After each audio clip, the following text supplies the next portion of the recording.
We have something super special for everybody today. This is Trace Marl and Trace. We go back a really long time in the business. And so it's fun to have you here. But the weird thing is you don't know Kirk very well, even though you were both in the same city in the business. Normally everybody knows everybody, but hey, this is Kirk. Trace, sorry. We go back a long way too. We just do, rarely yeah. met. Just from a distance. Yep. It's so funny because in this industry, you can think, well, they probably know each other. I'm sure they do. Like they worked in the same business. And Well, you were super yet active and involved. I was super active and involved. And yet. Yeah, I'd hear the cross name. And I paths. just met with Kirk. I'm like, oh, okay. Yeah. So That's so funny.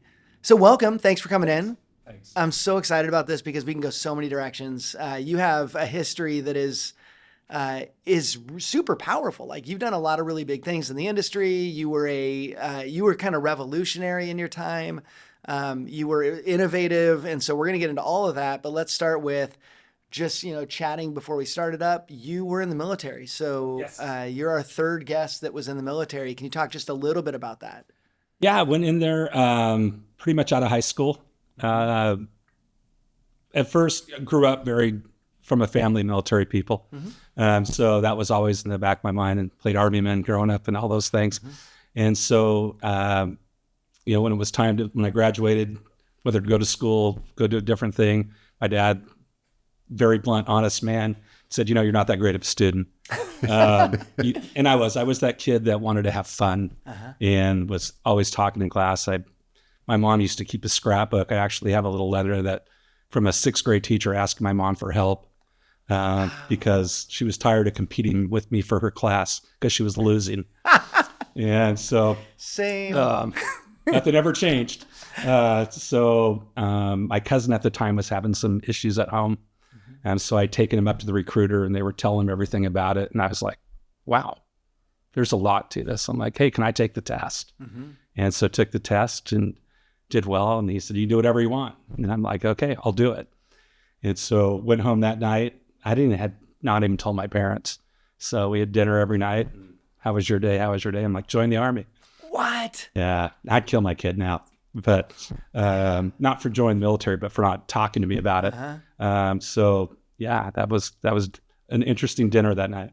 I have to pull the string just a little bit. You had said that you brought your cousins down there, and I always think about who we are in the lives of other people, and especially when it comes to kids. And we've always been a family where if anybody's having trouble, like they're our family. Like they come over, they stay with us. This was early for you. You took on that role. Yeah, yes, he was one of my favorite cousins. Actually, he wasn't even a full blood. It was just family relationship. We called each other cousins. Sort of cousin. Yeah, sort of cousins and second cousins, I think you call them. And he was struggling. He'd been kicked out a couple of times and was staying with us. And so we went up there and he ended up joining too. We just didn't go together. Oh, wow. We were originally going to go to the Air Force, but he couldn't get in. So we went in the Army. Wow. Yeah. And how long did you serve? 4 years. All right. Yeah. And then a short, brief time in the reserves.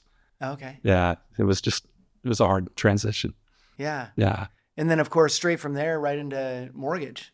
Actually, I got his university degree in mortgageology. Yeah. I actually went into the furniture industry. Wow. I guess I'll give full circle. So got back, was getting ready to go down to U of O. I wanted to be a football coach my whole life. That's what I wanted to do. So I was going to go down U of O, go to school. Had to start at Clackamas Community because the VA paperwork had to catch up, and met my wife. So ended up not going down to U of O when I was going to because she was just out of high school. And so I ended up going to work at Precision Cast Parts. Oh, wow. So I was working graveyard at night and going to school during the day. And it was really just mechanic, job, not a lot of thinking. I'd go to school, do all my thinking, come home, sleep 4 or 5 hours, and that was it. And then had a really, really life-changing back injury. Had a mold take me backwards, snap my back, like no feeling in the legs. So for 17 months, not work, didn't do anything. Great first couple of years of marriage. But before we got married, I'd gone to Smith's Home Furnishings. I don't know if you remember them or not, to buy some furniture, and had a great time with the manager. I mean, I had a big beard and looked like the dude from Alabama with the hair. And she's like, hey, if you ever sold anything, you'd be amazing. You should do this. I'm like, I'm not a salesperson. And she's like, no, I'm telling you, you should do this. And so she went to check her stuff, and my wife's like, well, that's really nice. Like, she just doesn't want to give us a deal. Right? She's just buttering me up because she doesn't want to give a deal. And so she came back, had a great time, bought the furniture. But so as I was sitting in our apartment that day, I remembered that lady, and I'm like, I wonder if she'd still give me a job. So drove down to Oak Grove over Is this in why Milwaukee. you're still injured? Yeah. Okay. I was just getting ready to get released. They had wanted to train me, the state wanted to train me to be bilingual and for Barrett Industries. So my job every day would have been to meet migrant workers and send them to their jobs. And probably been a pretty worthwhile job, but not something I was really excited about at the time. And still really not coming to grips with, 20-pound weight limits the rest of your life, no lifting, all that stuff. So I thought, hey, I'm going to go down and see if that lady'd still give me a job. So I went down, walked in, found her. And I said, hey, I don't know if you remember me, but a couple of years ago, you offered me a job, and I kind of like it. She kind of looked at me, and she's like, what? And I said, yeah, I was in here. We bought that furniture over there. So she would ask me to wait, and went over and was talking to a guy, and I could see him looking. And it was the general manager, I found out later. And so she comes back, she says, lose the beard and I'll hire you. And I'm like, okay. It's gone. Yeah. So I started walking out, and I thought, what's it pay? So I turned around and went back, and she said, $3,000 a month draw plus commissions. Well, I didn't know what a draw was, right? I've come from a foundry. And so I got home, called the employment training company, said, yeah, I'm not going to take that job. Told my wife what I was doing, had to go buy some suits. So ended up going back the next day, and then I found out what a draw was. I was like, oh, That's not real $3,000. that's not real. And I don't know if I can sell anything. And at this point, I couldn't get upstairs yet very well. So I'd walk and I'd flop. Like I fell into a hutch one time, I broke it apart. The other people on the floor like, you're just going for sympathy sales. Like, it's working. I'm crushing you, right? Because I never lost on the floor, not from the first month. So it clicked. And it was a great long 5 years. I mean, we were 8 a.m. to 9 p.m. and all the stuff, but learned a lot. And then they went bankrupt. And I ran into a guy that I used to hang out with his brother in high school at my daughter's preschool graduation. And he's like, what are you doing? I said, well, nothing. He's like, come to work for me. I do mortgages and blah, blah. That's how everybody got in the mortgage It business. is. Exactly how I got in. And at first I wasn't going to call him, and I should be careful with this, but who knows? He wasn't the most trustworthy individual. I didn't think at the time, historically. But my wife is like, hey, even if half what he's telling you is true, you need to go do that. All right. So, and it was about half, but it worked out. And that was, so my first 2 years was retail. Wow. I do want to ask you, because that was a long answer, wasn't it? Well, no, it's awesome. You brought up the injury, and we always think about lessons from last time, like who needs to hear this, right? And what do they need to hear? We're always trying to create content that people can really identify with, and it attaches to them at the moment that they're in, right? Yeah. I just injured my knee, and they told me I couldn't run again. It's way smaller than what you went through, but it was painful emotionally. And I always think of like Greg Oden and just what a sad story Greg is, where he gets brought into the Blazers. He's this phenom, and then he gets injured, and everything he is changes. Kirk Still the was right injured. draft choice. I know. Yeah. Kirk was injured. It changed his trajectory. So for anybody going through an injury, do you have anything for them from what you went through? Yeah, I mean, probably what helped me a lot is I was pretty fresh out of the military. That was hard and probably good at the same time, right? Because a lot of mind over matter was still in there, a lot of things. And you just, I never probably for the first couple of years accepted it was going to be life-changing, right? It's just like, this will get better. I mean, 23, everything. And so if I could tell anybody anything I should have done different or they should do different, be a good patient. Oh, really? Yeah, it's horrible. That's good. Really? That's good wisdom. I wasn't gonna change anything. And especially once I could, so I still to this day don't have feeling in my right leg all the way. because it's nerve stuff. So I don't purposely walk like John Wayne. It just kind of happens. Especially as I get tired. Okay. Right.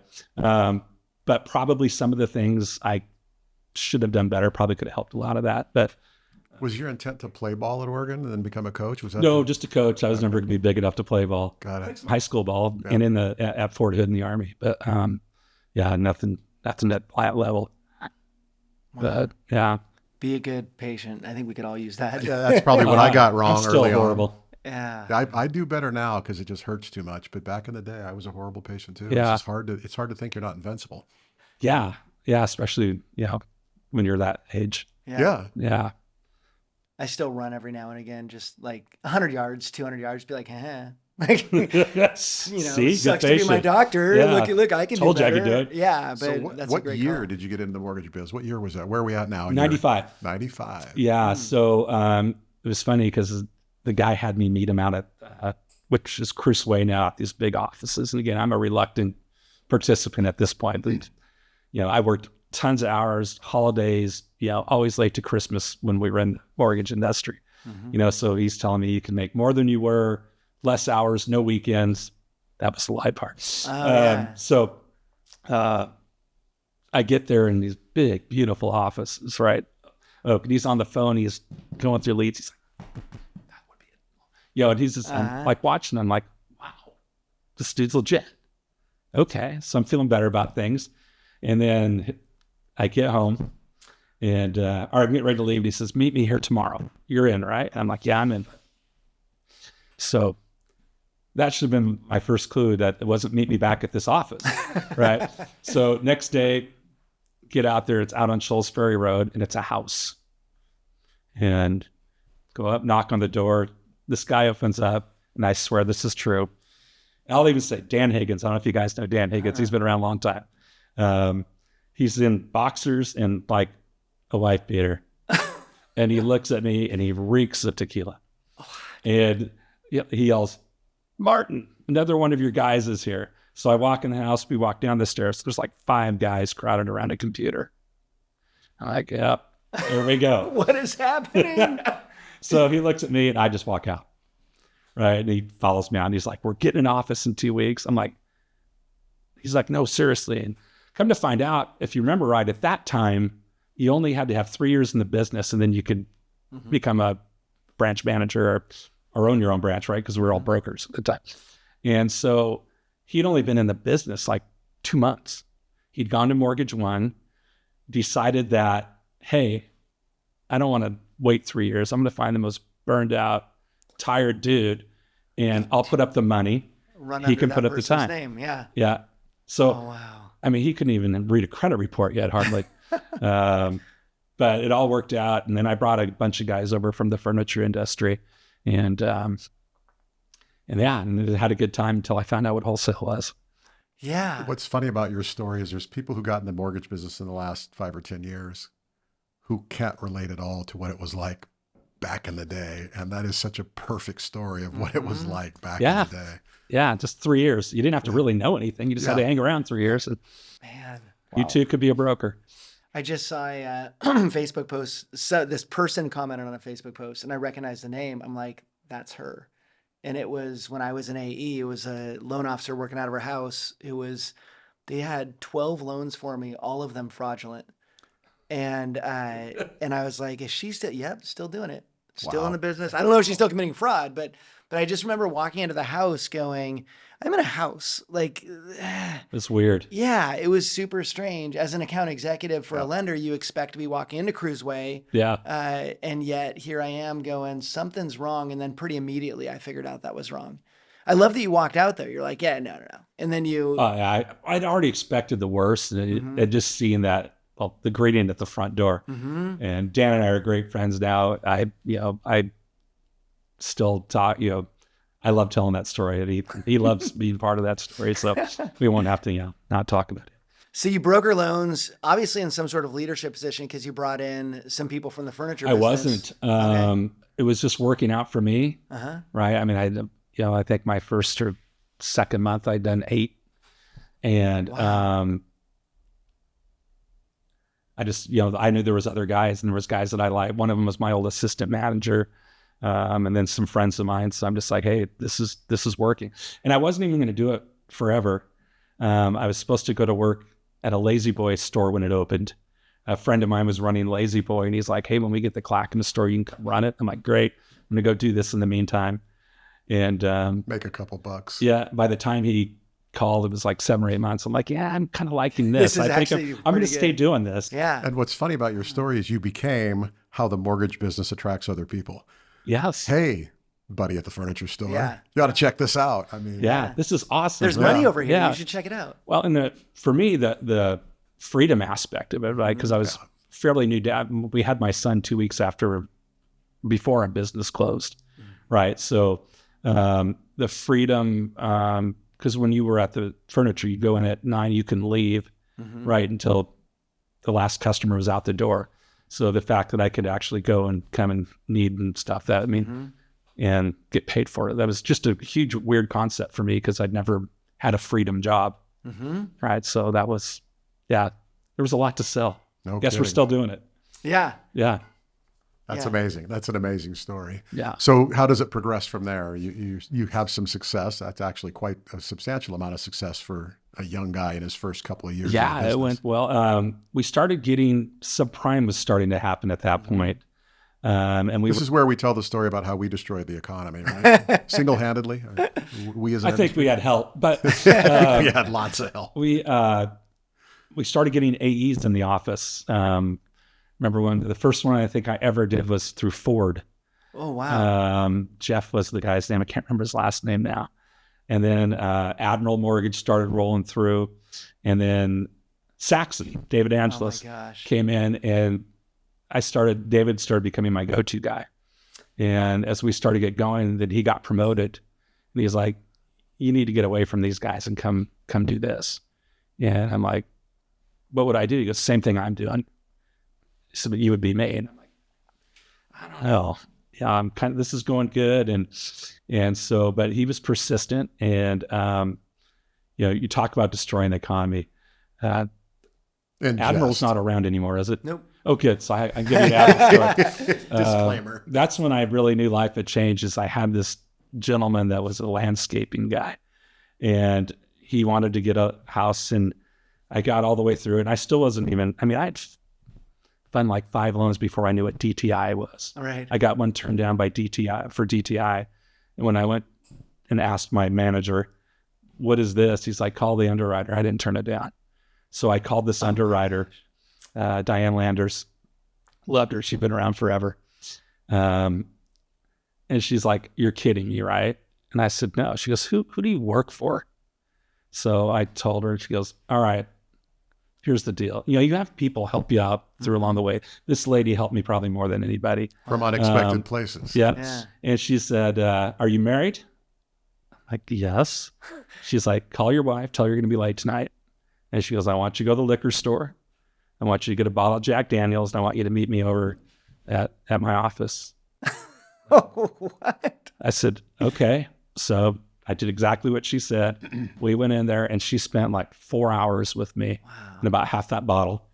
And we went through what DTI was, how to do all these things that a good manager would have taught you. Yeah. And then when we got done, she said, if I ever find out, I think she was at Headlands at the time. If I ever find out you go somewhere else for an 1/8 of a rate or for an extra fee, she goes, I will hunt you down and beat you with the rest of that bottle. She goes, nobody else will do for you what I just did. This is straight up mortgage. It's so This mortgage. cannot be more stereotypical early mortgage era. And I never did till the day she left there. Wow. She was great. So, sorry, I kind of detoured there, but it just made me think of her as things. Yeah. So anyway, David talked me into making the move, and it was a great move. I love Saxon. Was there 2.5 years. Wow. Yeah, did really well there. What years are these? This would have been 96 through 98. Okay. And then probably I'll say I made my only, and I've been very fortunate to say this, my only mistake in the mortgage industry. I've been pretty lucky. I've never moved a lot, right? I mean, 10 years now at Fairway. I think I was 6 or 7 years at Millennium, 2.5 at Saks. So a pretty boring resume. And irregular. Yeah. For a lot of people, it's just boom, boom, boom, boom, boom. Yeah. You know, if the place treats you good and you know, you can do good things there, then I don't know why people leave places, but they get, I don't know. Well, acquisition or radical changes in Yeah. infrastructure or something like that. So one of our VPs left Saxon to go. He was actually probably just too far ahead of himself of the industry. He was leaving. He left there to open up a place called PSP Direct, and it was actually going to be an online lending. Wow. Where you would do everything just like you can today. But again, this was like in 19. Wow. I said, and he could not find the technology to keep up with his ideas, and it just crashed and burned. So that was a brutal long 2 years because I hired a lot of good people there. It was my first regional role, and everything I told them we were going to do, we could never get done. So that was a good lesson, right? If you can't control it, then you shouldn't be selling it, right? And I learned that lesson there pretty hard because, I mean, I bought into what he was telling me. I had no idea he couldn't do it. So at that time, I started talking to the owners of Millennium, who I'd known. One of them was a loan officer when I was at Saxon, Dan. So I used to, help him with his loans, and he used to send me all of his loans. And I remember, and then I got him a job at Saxon. Same thing that David did for me. And then about 6 months into Saxon, he's like, "Hey, Spencer and I are going to go open our own company. You want to come to work for us?" I'm like, no. You kidding? You guys, how the heck are you going to run your own company? And so, but they ended up doing it. And then we stayed friends and kept contact. And they kept saying, when we get here, we're going to call Trace. We're going to get him to come. We're going to get him to come. And so I didn't want to leave the other place until I at least hit 2 years. Right. So I stayed probably a year way too long. And then, but when I hit that, they called out. I actually was going to go to work somewhere else. Had a good offer, was going to do it. But I told a guy that was working over at Millennium that, hey, I'm taking this job. And he's like, well, you're going to call the guys? I'm like, no. He goes, well, you told me you'd call them if you were ever leaving. I said, yeah. I said, I've already accepted it. And he's like, okay. 5 minutes later, they call. And so they were out on Airport Way. I was over in Lake Oswego. And they're like, just come before, just come talk to us. So I drove out there, called my wife. It's Friday. And I'm just like, hey, I just got to go do this. They're good guys. Right. I'll be home. Don't worry about it.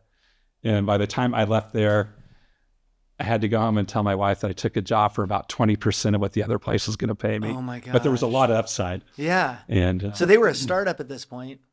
Maybe 4 months. Okay. Yeah. And what was your role when you took that job? I was their national sales manager of their 13 AEs.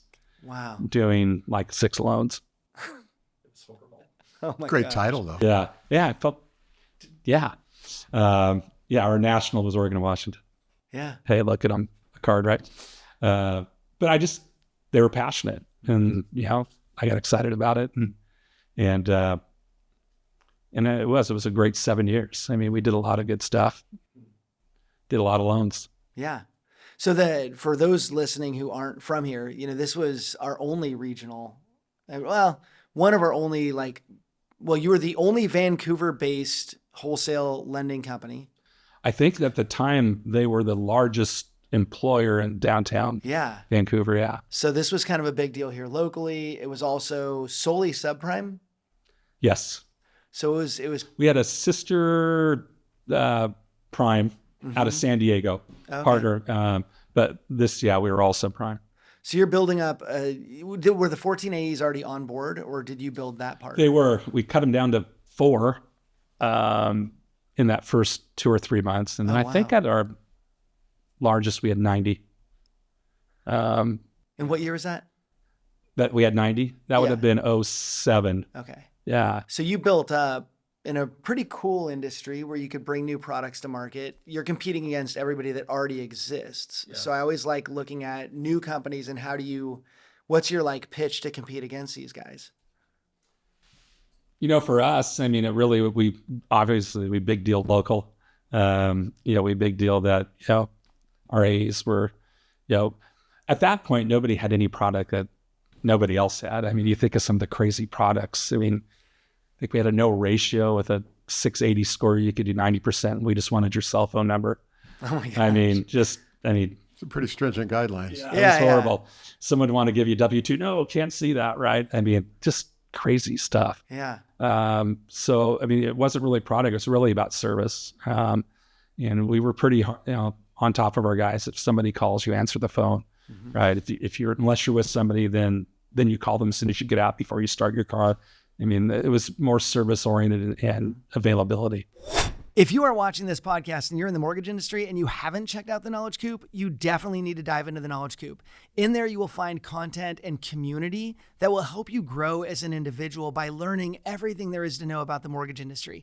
If you think you know everything, just dive in and take some classes because there's always something more you can learn. To be successful in this business, you've got to continually learn. In addition, if you're a company and you want to teach your people in your own environment, we've got that in the Knowledge Coop Enterprise Services. So reach out to us, check out knowledgecoop.com. Definitely join Coop Plus. Let's get back to the podcast. Do you remember, like, we're dealing with a lot of process right now at the Coop. So everything's process, you know, and what we did from 2020 to 2023 was this massive growth. All of a sudden it hits you and we had no processes. And so fast growth can kill, right? So we had to we're now going back and creating processes like, hey, next time we grow again, let's make sure that these processes are dialed. You grew super fast and you were super new. Do you remember like what worked and what didn't in that growth? I mean, what worked for sure was, I think we were all young, right? I mean, I was the old guy at 35. Wow. And so we worked 20 hours a day and never felt like it was work. I mean, I was traveling 200 days a year. Wow. So it was just a nonstop, chasing, and a lot of enthusiasm, a lot of tight knit, people. Probably what didn't work is not enough management for the outlying places. I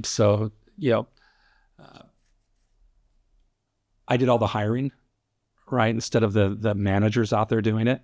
So maybe I was hiring people that didn't jive with the person that they were going to be working for. I think that was probably our biggest mistake because we'd go out to a golf tournament, meet 3 or 4 people and just throw out offers. Oh, wow. I mean, but I think for the most part, we did a pretty good job as far as how and what we did things. I would say we were one of the few people that probably actually cautiously did loans at that time and tried not to do bad loans, which probably ended up costing millions of dollars, that other people were still doing. People, well, so-and-so will do that. It's like, why would they do that? And we wouldn't. Spence and I, we still talk all the time. He's like, if we would have just done it like everybody else was, I'm like, we just would have been everybody else. Right. So I think, depending on what side of the fence you look on, you could say that either that was a good thing or a mistake. Sure. For that part. Because it was like everybody was doing it. But I mean, I remember one loan in particular. We had a police officer in Reading. I don't know why I remember this loan out of all of them, but I do. And he was like wanting this house, and it was a stated loan, and he just needed $4,000 more a month to qualify. And our credit risk guy said, all right, we could do that stated. But that was what you did. And you think about it, it's like, what the heck were we thinking? And I hope it never goes back to that. I mean, you can see signs of it, like there might have to if things don't change. I mean, it all came along, right? Because the rates were high and people couldn't qualify for their houses. So they made it easier. And you're starting to see little things out there that you hope don't. At least I hope they don't. Yeah. So you're right up against 07, 08, the music stops. Right. Yeah, boy, it stopped fast. Yeah. I think this is what got us talking that day is, we used to joke, we just put it all together. No matter what you put together in a bulk and sold, you got 104 on it, right? Didn't matter what it was, 104. All of a sudden, we sent out something on Monday, got 104, sent out almost an identical one on Thursday and got 98. We're like, oh, that must be a mistake. So they called and they're like, no, that's what it is. Do you want it off your lines or not? And then it just started going after that. And, did you think that was like a random, like that was so we thought weird? It was a mistake. Yeah. And we weren't large enough just to hold on to things, or we weren't servicing loans or anything like that. So, I mean, you were just pretty much at the mercy, right? And then the implodometer started. And the people that I recruited forever that wouldn't talk to us were all of a sudden showing up in our office. Hey, are you hiring? I'm just like, gosh, I wish, but no. I mean, you're going to be in the same boat. Now we know. So, the guys quickly decided, we have to sell. We got to get out of this. And so, and this is a story I shared with Kim last time we were talking about. We actually had a buyer, Wall Street buyer. They met us. We went down to Portland City Grill and had a great big dinner and celebrated, and everybody was excited. And we thought it was great. We're all going to make some money, get out. What a great time. And then about 3 days go by and no phone call. So one of the owners walked down. He's like, how long should I wait before I before I call back? But, how long is too long? I'm like, how long has it been? He's like, haven't heard from him. I'm like, it's too long. And just at that time, we found out they had bought somebody else. And so, and that's just how fast things were happening. And then it just went. So this would have been about late fall of 07 or 06, maybe. And then we did end up getting asset purchased from a large retail group out of the Midwest. And so. Slightly different number though, huh? Yeah, like you don't know anything. Have a good day, right? Yeah. Which for me, I wasn't an owner, but it was a big deal for the owners just to be able to not. Get out clean. Yeah. And this group was going to come in and they were going to do all their own loans and then kind of double dip, right? And then have this side sell to Wall Street. And I think it lasted like 5 or 6 months. A hot minute. They were a funny group. We were sitting there and one day and they're just like, all right, you're going to be president of Millennium. I'm like, no, I'm leaving. Right. And they're like, no, we need you to stay. That was part of the deal, but you're going to be president and want you to come back and meet us. So I went back, met him, and they basically are just like, all right, you just go out there. If you stay, everybody else will stay. Yeah, we've talked to everybody. As long as that's what we need you to do. And here's what we're going to pay you. Really? Okay. I'm here. I'm a company man. Basically an earn out. Yeah. So flew back out. And after about 3 weeks, there was things that I was trying to do that they just wouldn't. And I'm like, okay, I can't just sit here. And so I ended up, leaving. And I think they still went 3 more months. But that was so fast. And that's funny. You run into people like, you had to see it coming. I'm like, no. I mean, it was so overnight. I'm sure there were some smarter people than I was that saw it coming, but you don't know. You get numb a little bit because you're making so much money and everything you do is working. And so why would you think it'd be any other way? I mean, it went complete opposite. It wasn't like everything was working and then some stuff was working. Literally nothing was working. Like you said, you went from 104 to now it's 98. Now you're losing money on every the deal same you do. week. Yeah. It's not like 98, but the next day it's 101, but the next day it's 99. Like it was a literal cliff. Patrick tells a similar story. Yeah. I Getting think the Own It got buyback. out. Maybe it was luck, maybe it was brains. I don't know, but they got out at exactly the right time and made a buck for it. But everybody else not named Own It either got out like you did with 6 months late. Your break even. Yeah. But everybody else after that, it was a bloodbath. It was horrible. And they, it just, it was just quick, right? I mean, I forgot where I was going to go with that. But. Well, I was going to ask you, money management is usually the difference between people's emotional state being good or bad, right? If you look at the NBA, which I always track basketball, you have these guys who put money away and do really good. Kevin Durant's one of the best investors, I think, in the NBA. These guys put really smart investments in different places. They're not as stressed out over, losing a career. Mortgage people sometimes buy boats and big houses and all kinds of things. Oh my gosh, especially that. Well, you talk about what we've just went through the last couple of years, and that's what people will say, well, what's the difference? And that was just an atomic boom, and it was fast, it was furious, and it was over. And if you were in retail, not wholesale, after 3 months, you were fine, right? Heart came, all the good stuff, and people would roll. And if you were wholesale, you're dead. But this last couple of years is like death by 1,000 paper cuts, right? Yeah. But people always say it's the difference. I'm like, we never thought it would end then. This time around, everybody knew it would, right? You just had to be ready this time. I think our industry as a whole, I think, was much more prepared, at least aware it could happen this time than in '98. So I think that was a good thing. I mean, we didn't see the implodometer this time, and people had skin in the game. Homeowners had skin in the game this time. Yeah, there was much equity, more so. and I would tell people in my calls, in 2022, 2020, or 2021, this isn't going to last. Right. Our branch was doing huge numbers. I'm like, but that's not who our branch is. We're this number, and we're just having a great stroke of luck. Right. You're the same loan officer you were in 2019. You're not the loan officer you are in 2021. You got it. I mean, almost every call. So you were hammering identity back then, because identity is a problem, right? Yep. If you think that you were that good, you also think that you're this bad. Yes. And so it can be a huge swing. You were telling them in 21, I know you're making a bunch of money, but you're not worth that. Like, no, you're still this number, right? Yeah. And did that work? Did people listen? Yeah, I wish hindsight, again, learn next time. I wish I would have hammered that message as hard with ops as I would have the fellows and stuff, because I didn't even think about it. The ops were making money they never thought they were going to either. And maybe they were not, because I didn't. And again, if we ever get fortunate enough to do that again, I'll hammer both with the same message. But I did not, the ops, like I wish I would have, because man, they were making great money as well. I'll never forget a call I got from a friend in 09 or 08 after the crash. And he calls me up and he's like, dude, you wouldn't believe what's out there. And I go, what do you mean? And he's like, no sales jobs pay $300 to start. And I'm like, right. Because he had just gotten into the mortgage industry during the boom. He didn't know anything less than $300 in income in a year. But then you go start up at any sales job, your first year is not going to get you that, right? And you start in the mortgage industry, your first year is not going to get you that right now. No. But if you started in the mortgage industry in 2020, 2021, you probably made something like that your first year, and you just don't know. Yeah, you're skewed. Yeah.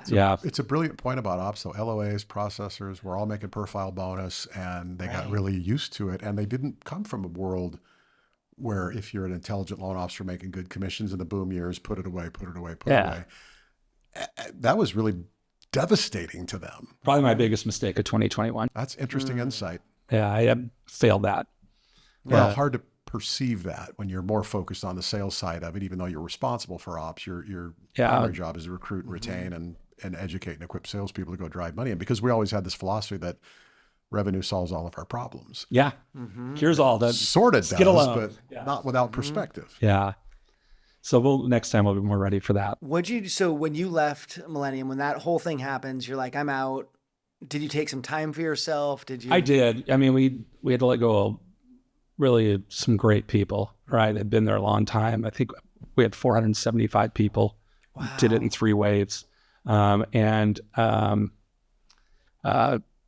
My marketing person and I had been building this, you guys know Jake Carlisle? Yeah. Jake and I at that time had been working on a CRM system because we were going out to all the conventions, and everybody's like, hey, our guys don't know how to market and everything. So we're sitting in the airport one day and I said, hey, how about if we could build something where they can go in and say, hey, it's a stupid drawing of it, this is a circle, and there's all these different flyers, and they could just pick a flyer and update it and, push a button. And Jake's like, yeah, we could probably build that. So we started building it for Millennium's best brokers, and then everything crashed. And like a fool, I decided, hey, let's keep building it anyway, for an industry that was dead. So we just kept doing that. So I actually got out of the industry, just did that for basically 2009 to 2011. And didn't make anything, just kept going downhill. Finally, I told my wife, Susan, I said, when we have to go make money, I'll go make money. So you knew your runway. You knew that Yeah. When we get to this level, I probably that's my went a year stop too long. point. Okay. Because I could see things starting to come back. We started picking up some good quality clients. But I really, one, tried to self-fund it. Two, didn't really know what we were doing. I just had an idea that we made work and really didn't know how to market it or do all the rest of it. Yeah, that's when, we got to a certain point. I'm like, okay, well, I'll go back in and started talking to different places, reaching out to some, old, we, again, thought we knew everybody, different people, and called some of them, and then ended up going to Finance America for about 6 months. And I hired 6 people that had never been in the industry. I decided when I was coming back in, I didn't want to hear we used to, Right. We could have done that, all those things. I just thought, I'll just bring these guys. I got a guy from Bedmart, different people, a customer service Right back to rep. furniture. Yeah, he's like, furniture works. Kinda, Yeah. And because they know how to work, Yeah. they know how to sell, and they didn't know what they'd lost, or perceived lost. And so, brought 6 of them in. We only lasted over there about 6 or 7 months. Wasn't a fit at all. And so then had gone back to one of the owners of Millennium, Spence. He was starting a thing up. And so I'm like, okay, we'll just go to work for you and we'll plug in. At the same time, another guy that was coming to work with me had met with a guy from Fairway. And he's like, I've never seen this guy like that. You need to go check out Fairway. And so my semi-partner, we were becoming partners. He's like, we need to go down there. I'm like, I've already given our word that we're going to go here. Oh no. Yeah. And he's like, well, I'm just going to go down there. I said, that's fine. But look, I got a long history with this guy, so we're going to do it. And so sitting at home that night, telling my wife about it, and I thought, it's not a good way to start a partnership. I should probably just go down there, just say we did, So agreed to do it, went down there, get to Fairway, and man, I was just walking through that, and I, listened to the people on there. Company's 23 years old at the time. This person's been there 18 years. This person's 16. This person, and it's like, man, they can't fake this. And especially coming out of the market we just came out of. I mean, this was this group, and the owner, very impressive, Jake. He's awesome, and the president at the time, Paul. And about 3 hours in, I'm just thinking, how am I going to tell Spence we're not coming? Because now I'm in. And I'm stirring Kool-Aid. I'm like, even if they're half full of crap, I mean, this place is legit. And so we leave that day. And the final straw, it's funny what makes you really click, is we got dropped off at the airport, and we were walking up the stairs and the guy that dropped us off, Randy Allen, he's still at Fairway, he runs all the IT, pulled over, ran up the stairs and said, hey, they changed your gate. Let me take you to the other side. Oh my gosh. And I'm like, that seriously? you even know that. Yeah. That you even are aware that we had a gate change. So he drove us around. I thought, what the heck? That's impressive. And that was really, that it just struck. Yeah. And so I always tell Randy, you're why I'm here. Wow. And so we went to work. I agreed to had tried to Seattle until Spence, I wasn't coming. But then we went to Fairway, and 10 years, I mean, everything they told me that day is 100% happened. Wow. So it's There's crazy. a bunch of raving fans there. Yeah. There is. Including your local crew, Timmy and crew. I mean, just raving fans. It's an amazing place. One, it's private, which is huge, right? So first annual meeting, we started off with a prayer. Oh, wow. Where does that happen? Right. Right. And so they've been major, for American Warrior Initiative, which we're a big part of. We do service dogs for veterans every year. We just did a golf tournament last year and raised money for one. And they come out, I think we did over 330 dogs last year. Wow. They have Fairway Cares, which is, and it's what I love about it is that you don't see them putting it out on Facebook. You don't see them like, look at what we're doing. It's all about just doing the right stuff. And Fairway Cares can be very, I've had a lady we were recruiting, And she ended up unfortunately dying, but she got terminally ill. But I let Fairway Cares know, and they were sending her boxes. Oh, wow. And she's like, and I won't say where, but she's like, the place I work hasn't even called me. Wow. You know, and so there's just so many amazing, cool things about it. And I won't. Recruiters probably think I'm the rudest guy that's ever worked in the industry. I'm like, dude, just don't. It's not going to happen. I tell our people every day we're at the right place. So if all of a sudden I say we're going somewhere else, that means I got a great deal. Right. Right. Not you guys. Right. And even if it's a great deal, you still got to fund loans. And so I feel, just blessed, lucky, all the right things that, you know, for a minute, Jiminy Cricket said, all right, at least go down and be a good partner because it worked. And great company. I love that you didn't say, I mean, our turn times are so good, and our like the parts you mentioned about what you love about your company is just the give back, right? It's the service. And I think people genuinely want to make a difference, and mortgage companies that focus on that. Yeah. If mortgage companies focus on how do we make a bigger difference, that's the recruiting pitch, right? And it's a genuine, like, this is what we do. And I think people are drawn to that. Yeah. I have to be careful. I'll tell people I'm recruiting, I'm like, look, I can just throw a fairway on you all day. And I have to be cautious because you're going to start going, oh, whatever. And it's not for everybody. Right. I mean, but I like, you know, we're at a point where we can hire the people that fit versus just chasing numbers or do those things. I mean, if we hire 3 or 4 people this year that fit and they're good people and they'll do loans, I'm stoked. But it's the processes are us. I mean, you know, Fairway, again, they're a little different. I don't have regionals or divisionals or nationals. It's us and it's exec team.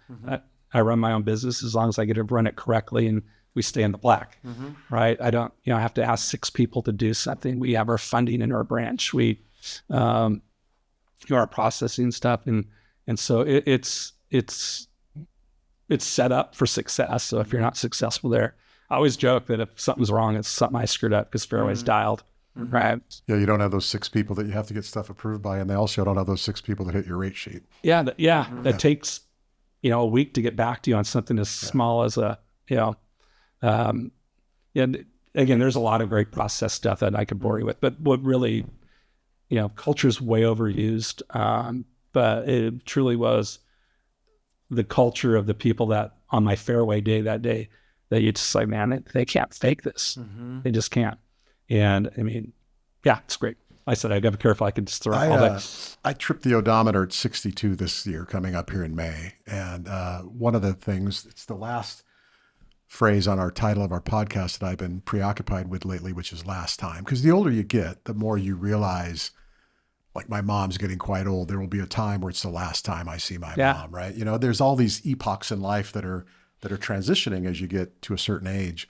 And so one of the questions I had for you is, I don't know that we're the same age. I'm guessing I'm a little older than you. I had 60 this year. There you go. Yeah. So that was weird. We have less runway in front of us than we do behind us, no matter how you slice it, right? So how do you want to continue? You don't seem to lack energy or enthusiasm about the work you do. How do you see that moving forward? It'll be a surrender to Susan, my wife, right? Because you're right. I've probably more energy than a 14-year-old. And I never feel like I'm working, which is dangerous.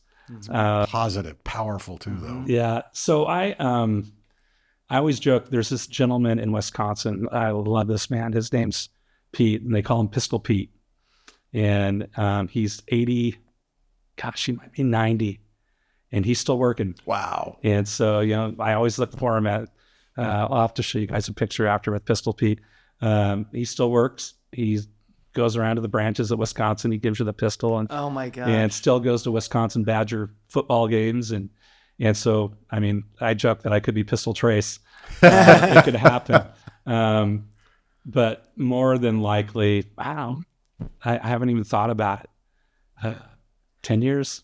I don't know. Yeah, but what a great place to be. I have to point out, this industry sucks right now. And so for you to be in this market thinking, I don't know, I'm having a ton of fun. Like, we don't interview a lot of people that are like, right now is awesome, you know, but that perspective. I've got great people.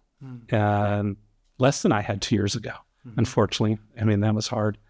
But I probably am more happy and confident in the group I have right now than maybe in any time in my career. Because through this last 2 years, their attitude's been great. They keep swinging, right? They're not falling into the, traps of just repeating bad business all day long. And again, we talk about that all the time we don't have a lot of meetings. I'm not that interesting, which you guys will find out after this. But on our calls, if I have something to say, we'll cancel it, or we'll just go in, we'll do 15, 20 minutes. But, one of the things I always make sure is like, let everybody else talk about the bad stuff. Everybody already knows all that stuff. Give someone a reason to want to see you, right? Whether it's the agent, whether it's a bar, or whoever it is, be someone they look forward to seeing or someone they want to talk to. Otherwise they won't. So, I think I'm pretty fired up just because I feel like we've been through it. I think we did pretty well through it. But mostly I'm excited about for what we got coming up. And we didn't lose, anybody, and again, I know the calls from the recruiters are just, I get like probably 8 or 9 a week. It's insane. And so I'm sure my Ellas get more. Right. I've got a couple of them that love to forward and say, maybe you should talk to my boss. It's like, quit doing that. But they, I think that's why. I think we're all still fired up. It's a fantastic way to wrap up our conversation, because you've said on 3 or 4 different occasions just in this little hour-long chat how last time has served you well, because maybe you got a bloody nose, maybe you failed in your own eyes or whatever, or didn't execute the way you woulda, coulda, shoulda, but you learned from it. And that got applied moving forward. And that's exactly what this podcast is all about. So let's assume that someone listening to this podcast is fascinated and resonates with the things you described, like conducting meetings only if and when you have something to say. And then in the course of that meeting, trying to do something positive for the people that have chosen to participate in that meeting, give them something excited to think about, let somebody else talk about the bad news. If somebody's motivated by that, how can they get a hold of Trace? 503-810-2762, my cell, I'll pick up. Also, we've got offices like Oswego, Vancouver. I'll drive anywhere. I was an AE, right? I'll drive anywhere. People, I laugh and people come, although I'd hate to be an AE in this traffic, but. Oh man. Well, for no, my now you part, have phones. Yeah, It's true. way easier. I think Ken's got a closing question for you, but for my part, it's a shame that I didn't get to know you earlier, and thank you for taking the time to be here today. Yeah, It's been you a privilege. Yeah, privilege. All right, last question for you.